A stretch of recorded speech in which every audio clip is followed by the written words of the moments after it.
ఇగో ఇవి చూసారా ఏం చేశారు? పాము మోసం చేయగానే ఆ కొండ అవ్వ తినేసింది, ఆదాము చేత కూడా తినిపించేసింది. ఆ తర్వాత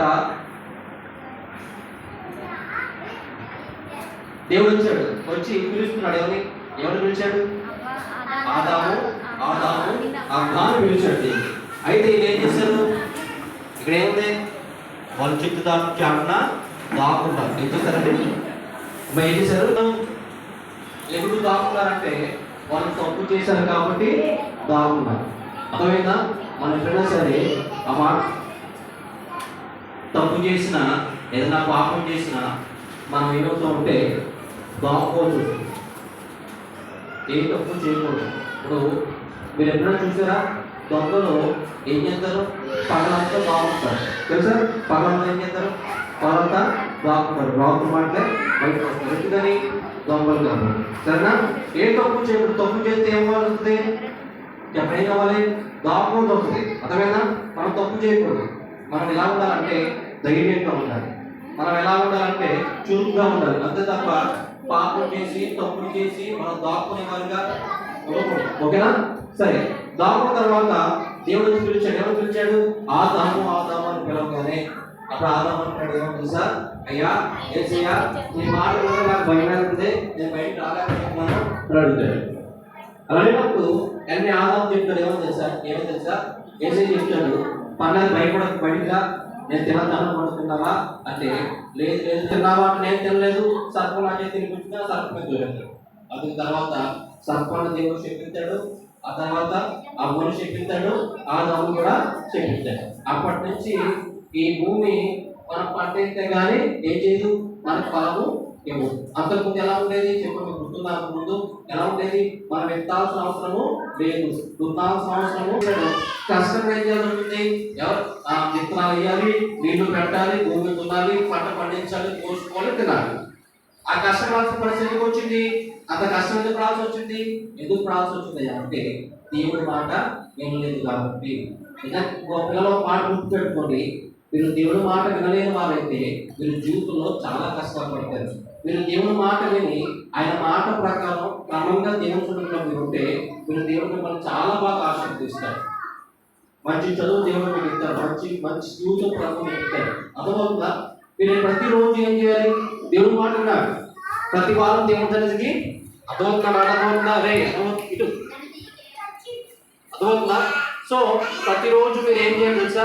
ప్రతి ఆదివారం దేవుని మందిరానికి క్రమంగా వచ్చి దేవుడి మాట మీరు ఏం చేయాలి? చెప్పండి, ఏం చేయాలి? ఆదివారం అప్పుడు ఇవ్వలేదు కాబట్టి ఏం చేస్తున్నారు? కష్టం తెచ్చుకున్నారు. మీరు తెలివైన వాళ్ళు కదా, తెలివైన వాళ్ళ కదా. నేను తెలివైన దానిలో చెందాలి. తెలివైన కదా సామెత నేను తెలివైన వాళ్ళ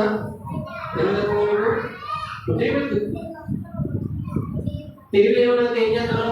కష్టం తెచ్చుకుంటారు. కానీ తెలివైన అయితే కాబట్టి సిబిఎస్కి రండి, అక్కడ చక్కగా చెప్తారు, చక్కగా వినండి, పాటలు చెప్తారు, పాటలు నేర్చుకోండి. దేవుడు క్రమశిక్షణ ఎదిగితే మీరు ఏం తప్పించుకుంటారు? కష్టం తప్పించుకుంటారు. ఏం తప్పించుకుంటారు? చెప్పండి, ఏం తప్పించుకుంటారు? కష్టపడతారా? కష్టపడాలా మీరు? కాదు. మనం ఎలా ఉండాలి? మనం దేవుని దయలో ఆశీర్వదించాలి. వాటి స్థితిలో ఉండాలి. మనం ఏం చేయాలి? దేవుని మాటకు లోబడాలి. ఓకేనా? అందరికి అర్థమైంది కదా? అర్థమైందా? నచ్చిందా? కదా నచ్చిందా? ఇది ప్రారంభం మాత్రమే. ఇక్కడ చాలా కథలు ఉన్నాయి, మీకు చాలా కథలు చెప్తాడు. ఓకేనా? సెల్ఫ్ సత్యమే. ఓకేనా? రైట్.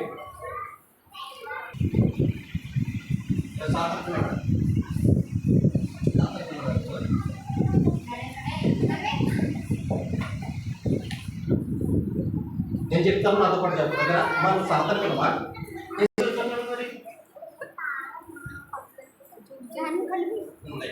చెప్తాను, చెప్పండి. ఓకేనా? యేసయ్యా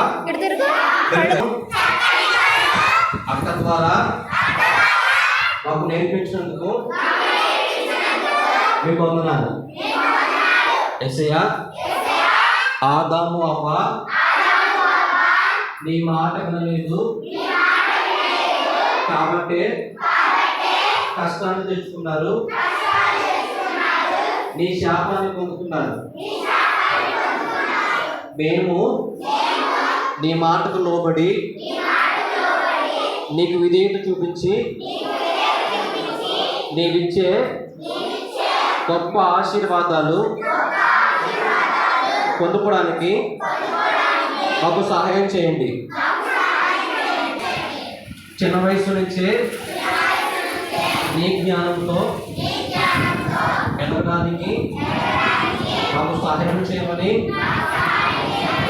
ఈ 5 రోజుల అడుగుతున్నాం తండ్రి.